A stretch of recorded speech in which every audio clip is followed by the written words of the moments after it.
my ministerial colleague Dr. Rajkumar Ranjan Singh, Mr. Pradeep Bagla, Mr. Moses Chalai, my colleague Noor Rahman Sheikh, friends, ladies and gentlemen. It's really for me a very great pleasure to be here in Imphal, and it's a promise I think I made about 15 months ago. I made that promise to my ministerial colleague when he, had just joined as Minister of State, and he asked me whether I'd been to Manipur, and said, somewhat defensively that I had not, and he said, "You must come." So first of all, I want to thank him today. He has been really, in many ways, the person who's encouraged me and pushed me to come. I would have happily come. I mean, it is just partly COVID has been such a problem for all of us, and the two of us had to be in the country on the same day for this visit to happen, and that had its own challenges. Now, I listened very carefully to what Mr. Moses Chalai said. I think he made two very important points. One, the extent of support and commitment and activity that is taking place today in the Northeast, including Manipur, is really unprecedented. But at the same time, I think he very legitimately raised the other aspect of it, which is, the external access, the recognition of products, the fact that when you look at the foreign trade volume, it is still there's still a long way to go, and I think that's absolutely a valid point, and it is in fact the challenge for which all of us are gathered here today. You would have all heard of our Act East policy. Before that, it was called Look East policy. And about a decade ago, in fact, it used to be said that, instead of India looking east or acting east, maybe Delhi should look east and act east first. And in this last decade, it is actually today the vision, the leadership, the commitment of the Prime Minister, which my colleague Ranjanji spoke about, that you have today a Prime Minister of India who is absolutely determined that we must make up for lost time, and for all the constraints which history has, in a sense, bequeathed to the Northeast. So a lot of our efforts today is how do we deal with the structural problems that has kept really the Northeast so much at a disadvantage. Now, one part of it, of course, is to improve the connectivity within the Northeast, improve the connectivity from Northeast to other parts of India. But the part where we come in, the Ministry of External Affairs, is clearly in trying to ensure that there are ways by which there's a better access to global markets and global opportunities for the people and businesses of the Northeast. Now, I must say, even within the Northeast, actually, we do play a role. 5 years ago, in fact, we created a forum for one particular partner who was exceptionally committed here, which was Japan. So we had created something called the Act East Forum, and a number of projects have taken place under the aegis of the Northeast, of the Act East Forum, and they are financed by the Overseas Development Assistance of Japan. And I would really encourage the government of Manipur really to take full advantage of that. I know right now, my understanding is that there are 2 projects under discussion, but I have myself been to other states and seen some fairly impressive initiatives which have which are there on the ground. I would say as a ministry which has oversight over that forum, please do really explore the opportunities there. Now, in terms of external access, obviously the two countries which are immediately relevant are Bangladesh and Myanmar.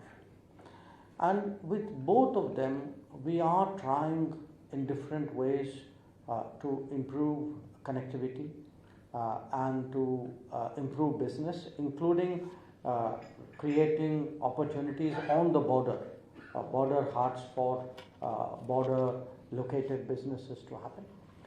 But also to see that whether our overall trade with these two neighbors can increase. Now, some of the frustrations which Mr. Moses Chalai voiced, I have certainly felt it from him, and obviously what I would be doing when I go back to Delhi is to request my colleagues dealing with Bangladesh to see what are the specific concerns here. Are there steps we should take to broaden the basket of goods that can be traded? But to my mind, unless we have connectivity, there cannot be trade without connectivity. And today, it may, you may not be necessarily a direct border state here, but in respect of Bangladesh, but if the regional connectivity actually improves, I think that is something clearly that Manipur can tap into. And if you look today with Bangladesh, our rail connection, our road connection, our waterway connection, all these have grown. We are trying to negotiate more smooth and obstacle-free movement of trucks and other logistics, also railway wagons. We are trying to see whether we can mutually use each other's ports so that Bangladesh has more ports also in southeast India to access, and our northeastern states have the opportunity to access Chattogram and Mongla. So where Bangladesh is concerned, I do want to assure you, especially after the land boundary agreement, the level of confidence, the level of cooperation, the possibilities there, those have clearly grown. Having said that, I know it is hard work. I know that trade doesn't take place without a lot of effort and very hard negotiation. So that is something which will have to be done. But I can assure you that from the side of the central government and the Ministry of External Affairs, we will not just be supportive, we will be exceptionally supportive, because I think the situation warrants that. Where Myanmar is concerned, there are two big connectivity projects we are working on. One is the Sitwe port, and this is the Kaladan project. And the challenge there, as I think many of you know, the port has been created, but the road building to the port is posing huge challenges. It is also a part of Myanmar where there have been, not just now, but for some years now, some, I would say, law and order challenges, insurgency challenges, and that has definitely slowed down the work. The other big project, of course, which we are working on is the India-Myanmar-Thailand trilateral highway. And there too, we've had problems. I'm quite candid about it. We've had problems in India in terms of work execution. We've had problems in Myanmar because of access and local mobilization issues. But we are hopeful that probably a more capable set of players on our side will take charge of this project by the end of the year and see how we move forward. Now, obviously, given the political situation in Myanmar, this is a challenge for us. So today for us, one of the primary reasons why we are engaging the authorities in Napido is precisely to advance this connectivity, this set of connectivity projects really, because some of them, one of them is a road and one of them is a set of 69 bridges. How do we really move this forward? Because if we can actually get physical connectivity through Myanmar to Thailand, and then beyond Thailand, already countries like Vietnam and Cambodia are showing interest. How do they link up from that side? It will actually be a game changer. So, because we see that potential, it is something that we are actually prioritizing. We're putting all our efforts into seeing how can we, in a sense, break the current gridlock. Having said that, I also, want to point out that there are two other neighbors who also offer business possibilities, Nepal and Bhutan. They may not be that proximate to you, but if we actually think of the entire region in a sense as a kind of a hub, if you think of a region as a hub where you really have Nepal, Bhutan on one side and Myanmar and Bangladesh below, and ASEAN a little bit beyond, I think it's important really to have that larger picture in mind, so that especially when it comes to building logistics and to put in place regimes to move this logistics, that to my mind would be some very, very helpful. Let me switch gears and talk about something a little bit different, but which also has a strong economic implication, and that is with regard to tourism. We are a country whose tourism potential is perhaps, in terms of what we have, whether it's nature or whether it is human talent, whether it is heritage, we have really underutilized our potential, under-leveraged our potential. And for some time now, Prime Minister has been actually pushing what he calls the 3 T's, which is trade, technology and tourism, as the yardsticks by which he, in a sense, he sets for his own government, but also for all of us, in a way, to measure our performance. So we are today extremely keen to see how do we actually maximize tourism. And tourism also, like trade, requires connectivity, because at the end of the day, tourists have to find it convenient to reach places. Remote locations may look very good in a video, but you would never get the kind of footfalls which they truly deserve. So our effort today is to use the G20. The G20 presidency, which we will be assuming on the 1st of December. One part of it is to say, in international relations, it is a big moment. We are heading an important body. We have an opportunity to shape the agenda along with our other partners.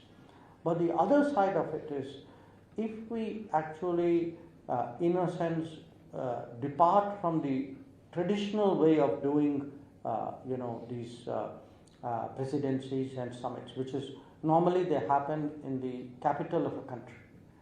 So this time around, Prime Minister is very, very determined that it will be marked throughout the country, that we will use it as an opportunity to present India to the world, to bring foreigners, officials, civil society, political leaders, students to our country, to every part of our country, and to show them really what it is. And I can tell you by my own experience, I remember 2 years ago, Italy was then the G20 president, and the foreign ministers meeting of the G20 was not held in Rome. It wasn't held in a big city.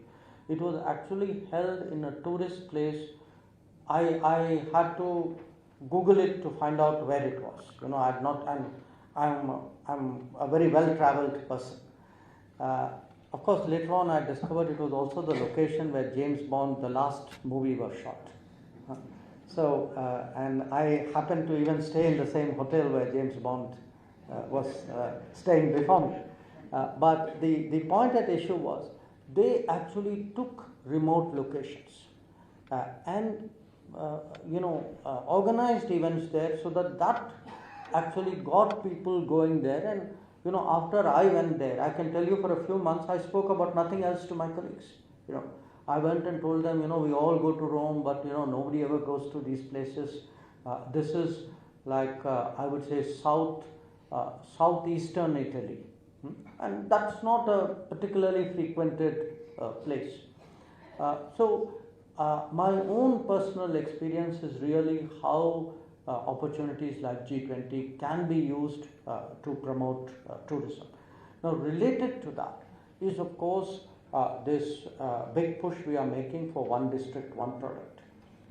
There are many countries who have done very well with it by putting local products and local traditions forward. You have to go today to Thailand or to Indonesia to see really how well they have marketed it. So between stronger tourism and a greater promotion of local culture and local heritage, we do believe that there are big possibilities here. And the fact is, if you again look today at the size of the tourism industry, it is actually one of the biggest industries, one of the biggest economic activities in the world. That there are countries, big countries, for whom 25-30% of their entire GDP actually comes from earning out of tourism. So this is something, again, I would say for the region as a whole, but I would particularly for the state, I feel is something we should look at. The other point which I wanted to make is about people, because again, the point was made that the opportunities to work are not there, and I think it's a valid point. After all, one of the purposes of Atmanirbhar Bharat is to create an economic model which is employment focused. Till now what was happening, people were really looking at GDP growth as frankly the only yardstick of whether we are doing well or not. Now you can have a big spike in the GDP without necessarily a spike in employment. I mean, all you have to do, which actually was happening, is to import a lot of goods from some other big country, which one I'm talking about, and then use that to actually expand our businesses.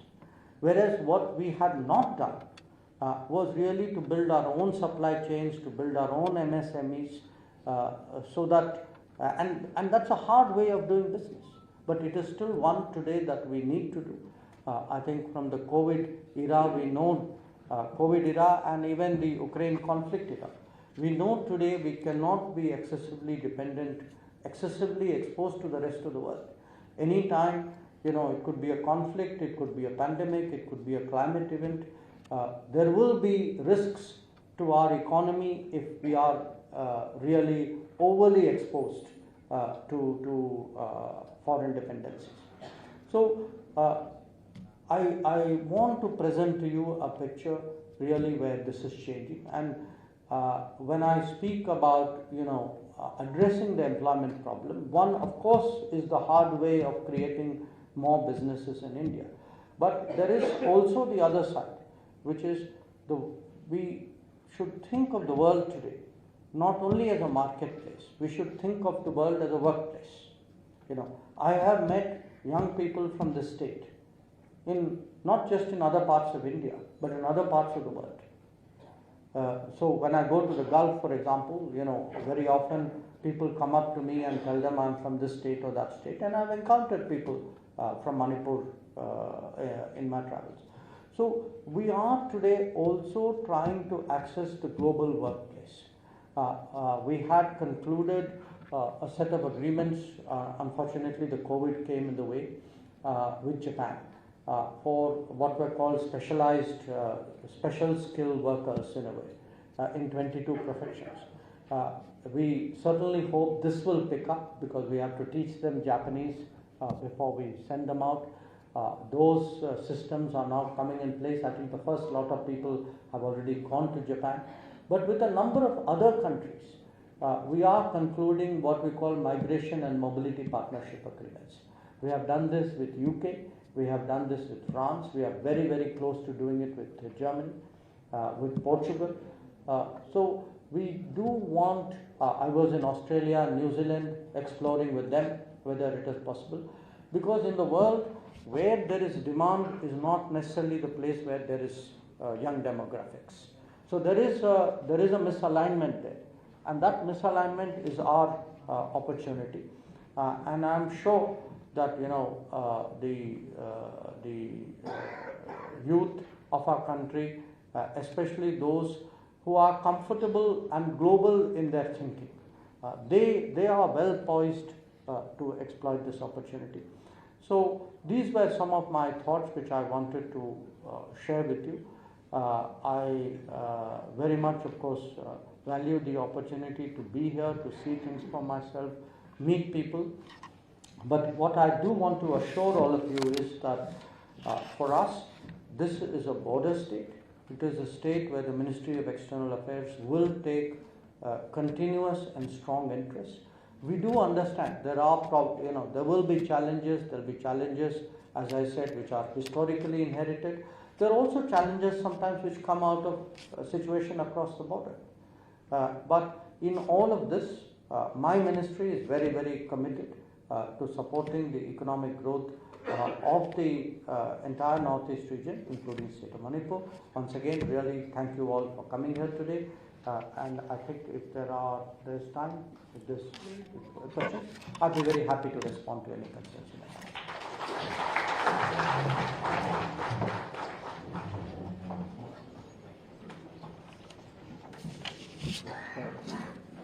Honorable Minister, Sir, Honorable Sir, and Secretary, sir. I think due to paucity of time, we are thinking of having it like 30 minutes Q&A, because Honorable Secretary has other engagements as well. So maybe we can restrict to about 2 questions or so, sir. Okay, sir, fine. So we had the CI and we had done a pre-exercise, like would be.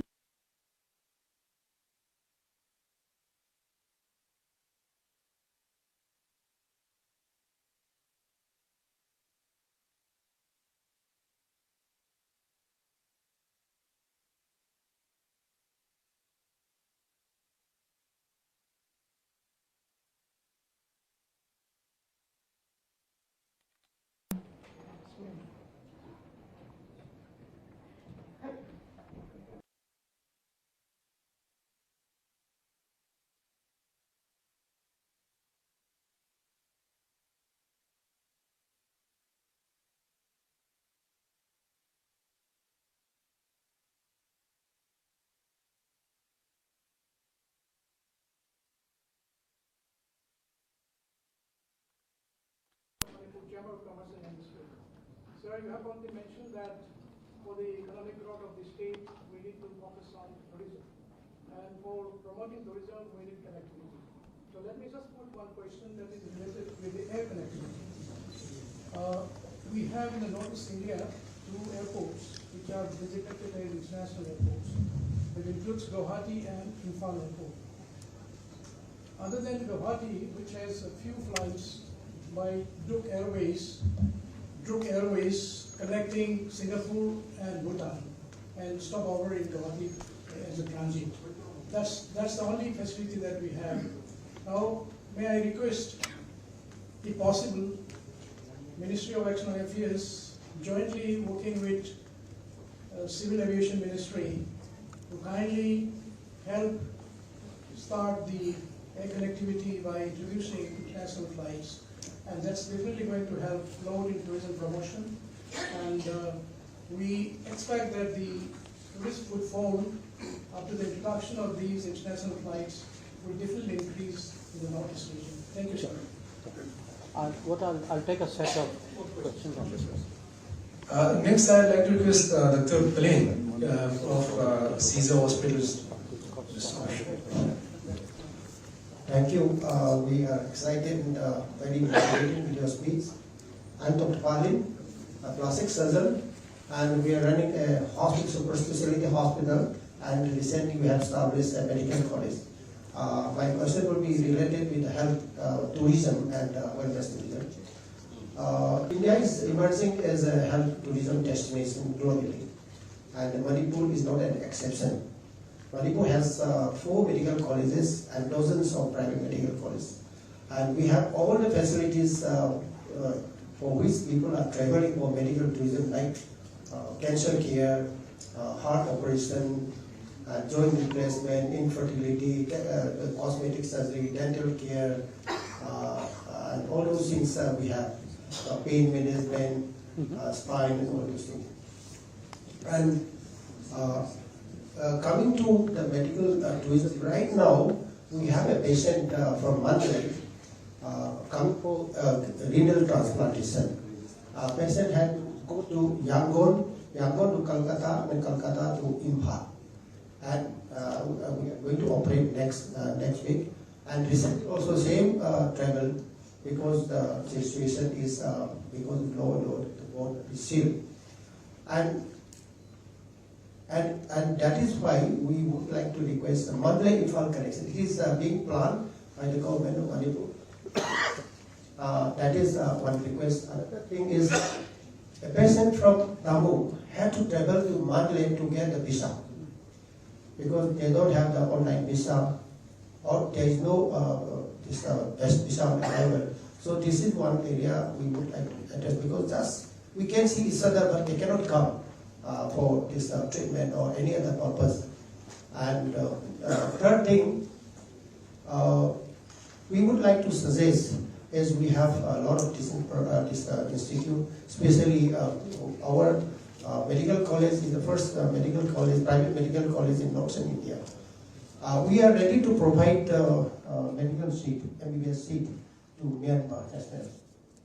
Through, of course, with the assistance from Minister of Excellence Affairs. If the candidates are supported, we are ready to reserve a few seats.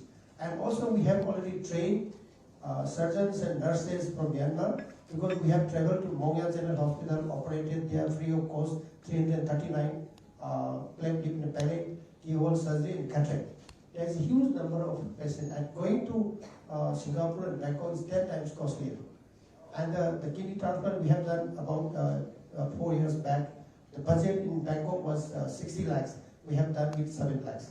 So this is the, after this mission Myanmar, they come to know that Manipur is the place where they can undergo the treatment. And before that, they didn't know about Manipur. So they were going to Singapore and Bangkok, those who can afford, that is. So I would like to suggest, we are ready to give the skill development training to the Myanmar National. Thank you very much. So one more question. We have another one by Dr. James Ilambam, as MD of ECME facility, I think so. Thank you, sir. Very good afternoon to you, sir.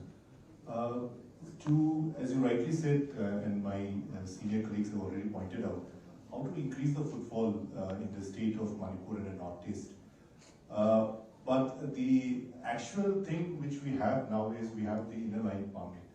So that again is acting as a negative impact on people coming here. And so how do we deal with this kind of negativity in the bringing people to the state of Manipur and the Northeast, at the same time trying to preserve our longevity? Thank you. So from the audience, we'll take one more. Yes.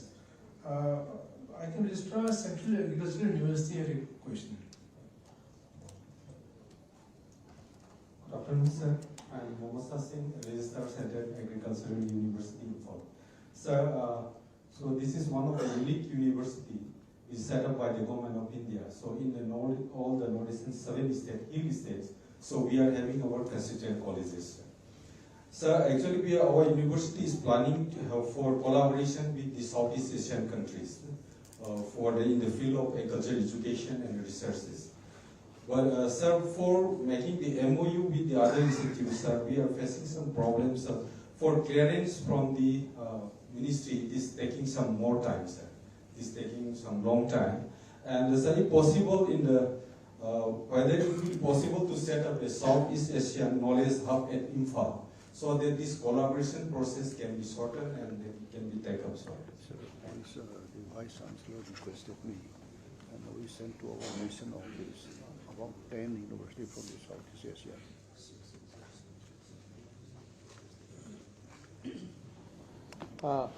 Okay.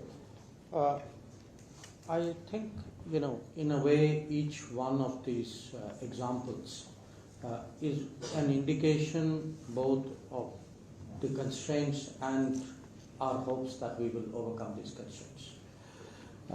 On the air connectivity, my own sense is in the last few years, even before the COVID, if you looked at frankly, the health of the civil aviation sector, it was struggling. Hopefully now, with some of the changes that have been made, that we will actually see new resources being put into civil aviation, new energies which come out of it. The airlines themselves willing to, undertake more flights and have the capacity to undertake more flights. I can completely empathize with what you say, because when I go to Southeast Asia, I can often I hear the reverse complaint. They are very keen also to have connectivity with the Northeast, but they find that that is not taking place. So I certainly, when I go back, I will sit with my colleague, Mr. Jyotiraditya Scindia, and maybe also flag it to the airlines if it is something that they could look at. Of course, a lot of it will also depend. Airlines must have a commercially defensible proposition. And some of it will depend on the air infrastructure, which is improving in the country in leaps and bounds. So, but I have, something I recognize is a problem. On the medical tourism, there is a huge scope in our country generally. If you look at it, actually different parts of India are today involved in drawing medical tourists from their proximate regions. If you go to the Gulf, for example, most of the people in the Gulf go to hospitals in Gujarat and Maharashtra. If you go to Central Asia, most of them go to Delhi. If you look at the Indian Ocean countries, Mauritius, Seychelles, Sri Lanka, Maldives, they all tend to go to Chennai or to Thiruvananthapuram. So to me, it makes absolute sense that we develop, Northeast as a hub for medical tourism, and medical tourism itself, because at the end of the day, it is a comparative skill and a comparative cost business. Where do you get the right skills at a sort of affordable, accessible cost? So, but with regard to Myanmar, you raised some very specific issues. In the case of Imphal, Mandalay, most of the problems have been really the situation. Partly it was COVID, and now the political situation out there. So the Myanmar issues today do present a problem. It's not easy in the given state, because things are not normal there, and that is a challenge for us. And today we are trying to work our way through the challenge, and as an immediate land border neighbor, we have to understand, whatever the politics of that country, and we support the democratic process in that country. But we, as neighbors and as a sort of supportive of the people, people's health or concerns will not stop because the politics is wrong. It's the same challenge where, to some extent, we are facing in Afghanistan as well.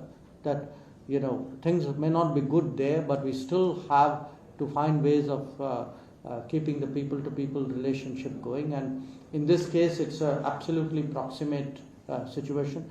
So what I will do is, in our coming engagements with Myanmar.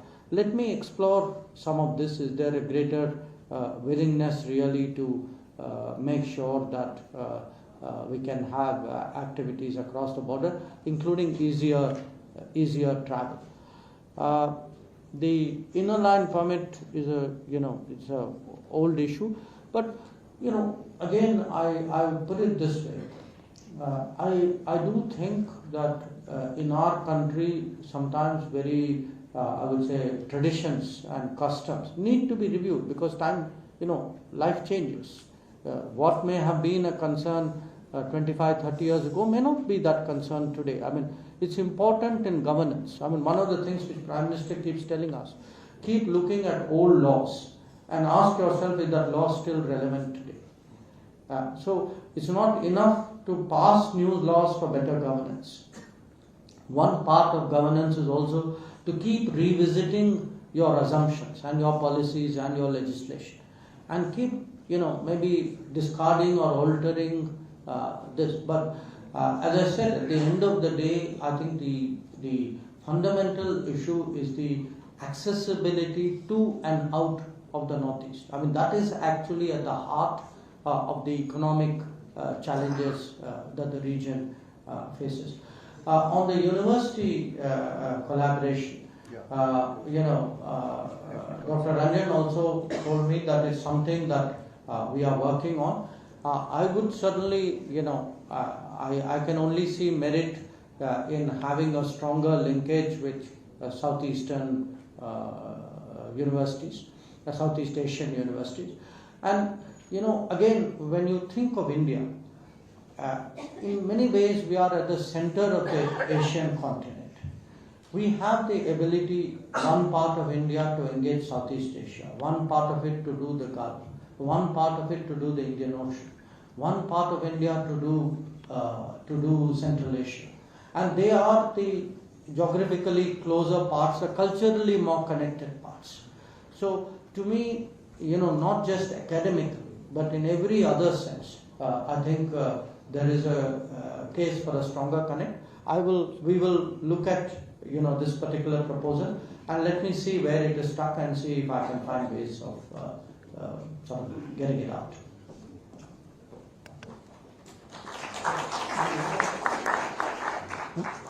Yeah, maybe two more. Okay.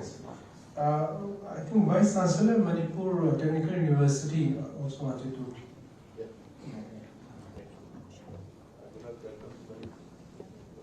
Thank you for coming to Manipur.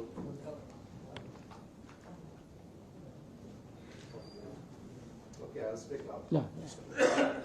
I represent the middle T of the three T's, that treaty, technology, and Yes. tourism. So I am the Vice Chancellor Manipur Technical University. So in our university, we are doing this thing, AI and IoT based, even review system for Suzuki, for cameras and others also.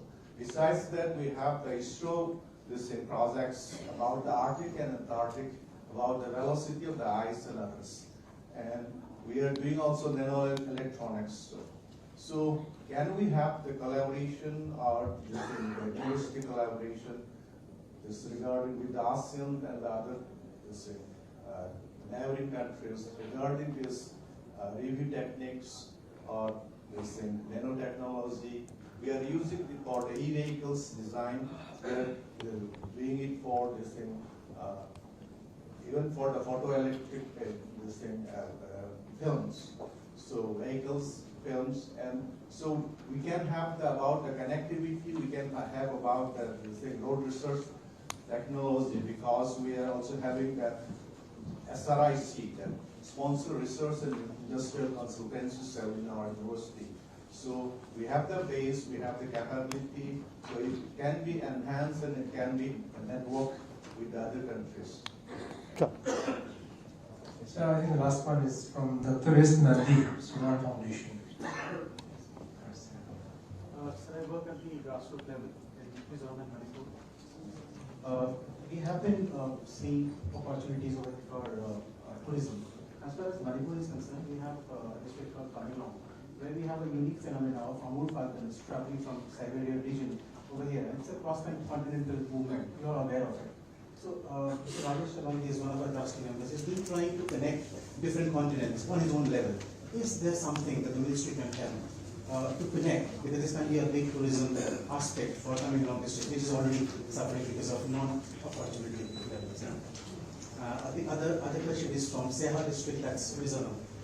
Even with Myanmar border being closed, so we were in the Zongbon region from Zoinpui to Paratwa, the roads are closed now. We can't do anything. So their elephant foot yam is widely grown. So the villagers ask if we can do something. So the elephant foot yam is dried and sold to Myanmari traders, and these traders are selling it to China. So can we do something so that this is legalized? Because for the authorities it is illegalized smuggling. So if we can do something that's legalized and more people can be part of the whole thing.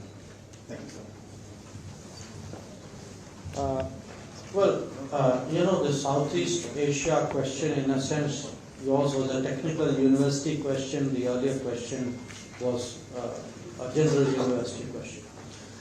We have now a number of collaborative programs and initiatives with Southeast Asia. They, in fact, take in a lot of Southeast Asian students for higher education, including PhD. We also have a big connectivity. In fact, we have made a major commitment for connectivity in every sense of the term. I mean, connectivity doesn't necessarily mean physical connectivity. It doesn't only also mean digital connectivity. It could even be, in a sense, human connectivity. So, what I will do is maybe see if in our connectivity initiatives, whether we can actually do institutional linkages.